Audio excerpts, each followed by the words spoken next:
Bonjour à tous et bienvenue sur cette vidéo où je vais vous parler des bases pour tirer les cartes. Donc là, je vous ai sorti l'oracle de Béline puisque c'est mon favori, j'en ai beaucoup d'autres, mais cette vidéo est valable quand même pour tous les autres jeux, tous les autres oracles, d'accord?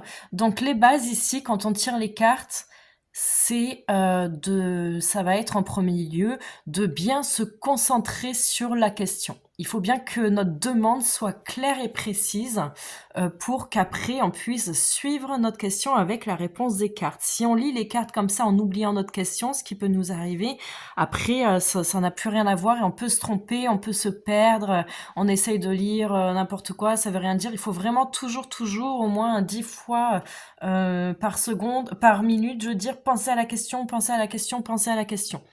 Ensuite, quand on pose la question, c'est important de mélanger les cartes. Moi, je mélange les cartes et là, je me concentre vraiment sur la question. Je pense pas à autre chose.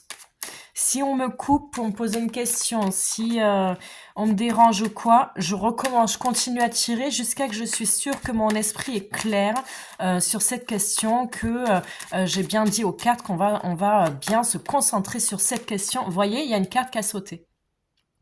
Alors quand il y a une carte qui saute, quand on se concentre sur la question, c'est pas un hasard, justement, on tire le sort, c'est un jeu de hasard, hein, donc c'est on tire le sort. Donc les cartes qui sautent, il faut les retourner, faut être attentive avec. On peut les remettre dans le jeu, mais quand même on la regarde et ça nous donne quand même un premier indice, d'accord? Donc là je vais pas me concentrer sur les méthodes de tirage, je vais le faire dans d'autres vidéos, mais je vais simplement vous donner les bases pour être vraiment en accord avec après toutes les méthodes et faire à peu près pareil dans toutes les méthodes. En tout cas, c'est ma façon à moi, hein, c'est très personnel. Donc à vous de prendre ou d'en laisser. Vous faites ce que vous voulez avec mes conseils, mais en tout cas, je vous les donne. C'est comme ça que je pratique. Je pratique depuis très longtemps et c'est vrai que j'ai de très bons résultats. Donc je vous disais, déjà on commence par bien se concentrer sur la question, on mélange le jeu, on se concentre sur la question, toc toc toc toc toc toc. Une fois qu'on est bien sûr que notre esprit est bien focus sur la question, on peut s'arrêter de mélanger et on coupe. D'accord? Donc en général, on coupe en deux. Mais il y a des oracles, des tarots, où par exemple le tarot de Marseille, on peut couper en quatre, hein, on peut faire quatre coupes, hop, hop, hop, il y a beaucoup de cartes. Il y a aussi le jeu de Mademoiselle Lenormand, où là on peut couper en trois, vous voyez.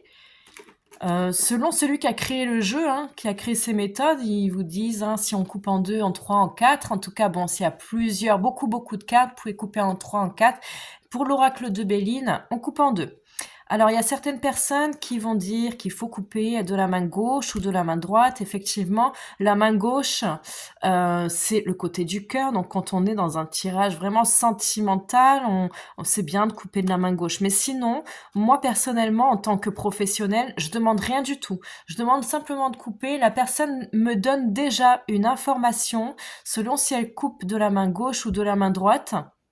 Puisque si elle coupe de la main gauche, ça veut dire qu'elle va être, son état d'esprit va être un peu plus plongé dans le passé. Si elle coupe de la main droite, son état d'esprit va être un peu plus plongé dans le futur. Ok? Donc là, je reprends. J'ai coupé comme ça, hop, et je regarde la coupe, hop. Donc j'ai la carte bleue et l'ennemi. D'accord? Donc on n'est pas sur l'interprétation, donc je vous la donne pas, mais par contre, la coupe veut nous dire quelque chose, d'accord? On peut aussi, avant de commencer le tirage, regarder le dos de deck, c'est-à-dire vraiment ce qui est tout caché, et regarder les trois premières cartes, ok? Ça peut nous donner déjà un indice sur le déroulé de la réponse qu'on va donner. Ensuite, quand on va tirer les cartes, donc là je vous fais pas de tirage spécial, hein, parce qu'il y a le tirage du prénom, le tirage en croix, le tirage des 12 maisons, les 9 cartes, beaucoup de tirages. Donc là je vais me concentrer, allez, on va tirer 3 cartes. Pour les débutants, je dis les débutants parce qu'après on peut ne pas le faire, hein. Mais pour les débutants, ceux qui sont pas habitués à faire travailler leur conscience comme ça, ne retournez pas les cartes. Voilà, vous les posez. Parce qu'à partir du moment où vous allez retourner la première carte, ça va vous mettre une info en tête qui fait que vous allez être concentré sur cette info et que la seconde carte va avoir une influence sur ce que vous avez pensé de la première carte. Donc, évitez de vous parasiter le cerveau déjà. On peut le faire quand on est très habitué à les retourner directement pour se dire, voilà, on n'a pas d'influence, on a l'habitude. Mais déjà, quand on débute, voilà, c'est très dur de rester neutre. Donc, restez neutre jusqu'à la fin de votre tirage. Vous décidez d'abord de faire ce tirage, donc vous faites ce tirage. Donc là, j'ai décidé de faire un tirage à 3 cartes. Donc, hop, et je ne retourne pas les cartes. Une fois que j'ai posé toutes mes cartes, hein, je peux les retourner. Hop, hop, hop. Une fois que je les ai retournées, j'y mets mon interprétation. Ok, ça me donne une première information, le premier jet. Ensuite, on peut y mettre un deuxième jet, on peut recouvrir ces cartes-là. Pareil, si vous n'avez pas l'habitude, ne les retournez pas. Hop, et on les retourne. Hop, hop, hop. Là, on peut les lire comme ça et on peut les lire comme ça aussi, d'accord? Une fois que vous avez fait ce deuxième jet, on peut faire, pardon, excusez-moi, un troisième jet et un dernier parce que, voilà, faut pas insister non plus, hein. Hop, hop. Et moi, vous avez vu, moi, je prends vraiment... Alors, au début, dans les premiers jets, je les prends au hasard. Deuxième jet, je le prends au hasard. Et troisième jet, je prends vraiment celle du dessus. Vous avez vu? Voilà. Donc ensuite, je peux y mettre une interprétation comme ça. Ok? Ensuite, je peux y mettre une interprétation comme ça. Tac, tac, tac. Mais ce qui prime ici et dans tous les tirages, ça va être les dernières cartes que vous aurez sorties. Si vous voulez une réponse, si vous avez une question, la réponse sera là. Elle sera là, elle sera là et elle sera là. Et la réponse, elle s'expliquera avec ça. Ça, c'est l'explication de la réponse. Ça n'est pas la réponse. Ça, c'est comment la réponse va arriver. C'est d'où ça vient, comment ça va arriver. Mais la réponse est là. Donc moi, j'aime bien commencer mon interprétation en parlant d'ici, de cette carte-là. Et après, je parle, je dis, voilà, donc la réponse est ça, à cause de ça, parce qu'il y a eu ça, parce que il y a eu ci, il y a eu ça, nanani, nanana, donc on en arrive là, et la réponse va être là. Et de cette carte-là, je peux y voir un avenir, puisque dans chaque carte, hein, par exemple, la carte de la table, on voit que c'est la carte de la négociation qui est favorable, donc on voit qu'à l'avenir, il peut y avoir vraiment une écoute favorable et tout ça, et un retour favorable avec cette carte. Ok? Aussi, si on n'arrive pas vraiment à interpréter la symbolique des cartes, on va simplement compter les cartes favorables et les cartes négatives, défavorables. S'il y a plus de cartes favorables, surtout à la fin, c'est que la réponse est positive. S'il y a plus de cartes négatives, c'est que la réponse, elle est un peu négative, elle bloque. Ok, il y a ça. Ensuite, n'oubliez pas de regarder les planètes, surtout dans l'oracle de Béline. Vous regardez les planètes, vous regardez si vous n'arrivez pas non plus à regarder les images. Regardez les images, regardez les mots. Il y a des mots.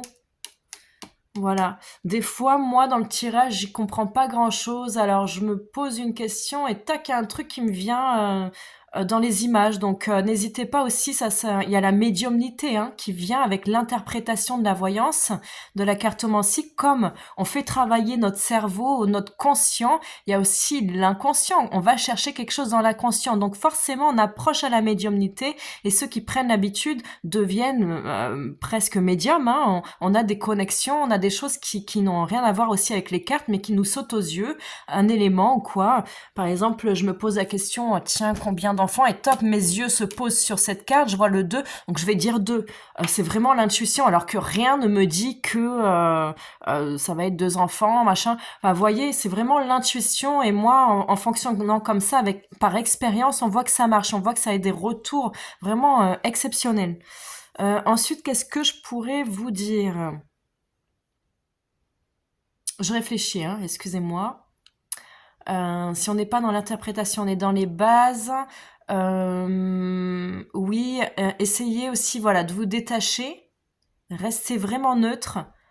Quand je dis neutre, c'est-à-dire, par exemple, si vous tirez pour vous quelqu'un que vous connaissez, forcément, vous avez, vous, votre âme, vos envies, vous n'avez pas envie que la personne de tirer ça pour la personne, ou vous avez voulu c'était le meilleur, donc on a du mal à interpréter. Non, faut faire comme si vraiment vous la connaissez pas, même si vous tirez pour vous-même, essayez de faire comme si vous tirez pour quelqu'un, un inconnu. Parce que quand on se tire sur nous-mêmes, forcément on connaît trop notre vie, donc on va associer telle carte à telle carte. Alors ça peut être le cas, mais ça peut être complètement quelque chose de complètement différent. Donc essayez d'être le plus neutre possible. Et n'hésitez pas, si vous n'avez pas la réponse tout de suite dans les cartes, à laisser le jeu comme ça devant vos yeux, à méditer dessus. Des fois, ça vient très rapidement, des fois, ça met quelques minutes, et au bout de quelques minutes, on peut avoir beaucoup plus d'informations que 5 ou 10 minutes avant, hein. Donc la méditation, les cartes aussi nous apprennent à méditer, à plonger dans les cartes. Chaque carte est une énergie.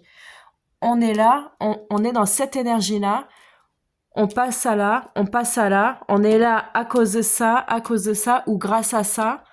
On va là, voyez, essayez de vous mettre dans l'énergie de la carte et de voir autour de la carte, d'accord? Voilà.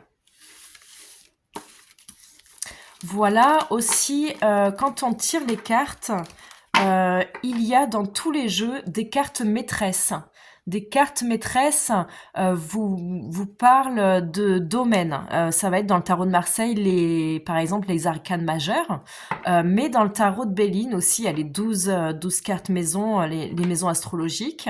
Il y a vraiment des cartes maîtresses. Si vous les voyez, il faut les regarder en premier et regarder ce qu'il y a autour, hein. Les cartes maîtresses, ça va être par exemple la carte du travail. Donc là, ça parle de travail et autour, ça va parler de travail. Donc, si il y a la carte de la santé en carte maîtresse, il faut regarder ce qu'il y a autour. Toutes les cartes du tour vont parler de la santé. S'il y a la carte de l'amour, qui est une carte maîtresse, toutes les cartes qu'il y a autour vont parler d'amour. D'accord ? Voilà pour cette première vidéo. J'espère que ça vous a aidé. N'hésitez pas à commenter, à me poser des questions, à me faire vos demandes aussi. Je serai attentive, je vous promets rien. Je me connais, je sais que je suis pas très assidue dans mon travail, mais comme j'adore ça, c'est ma passion, j'espère continuer, j'espère vraiment de tout cœur vous transmettre ce que je sais et en apprendre un peu plus aussi de vous-même, il n'y a pas de souci, puisque je sais pas tout. J'ai quand même une bonne expérience dans le métier, c'est ma passion, mais j'ai pas fini d'apprendre, donc n'hésitez pas à commenter, liker, vous abonner à ma chaîne. Ça me fait vraiment plaisir d'avoir des retours d'autre part. Ça me pousse aussi à continuer. Je vous remercie de votre écoute et à bientôt.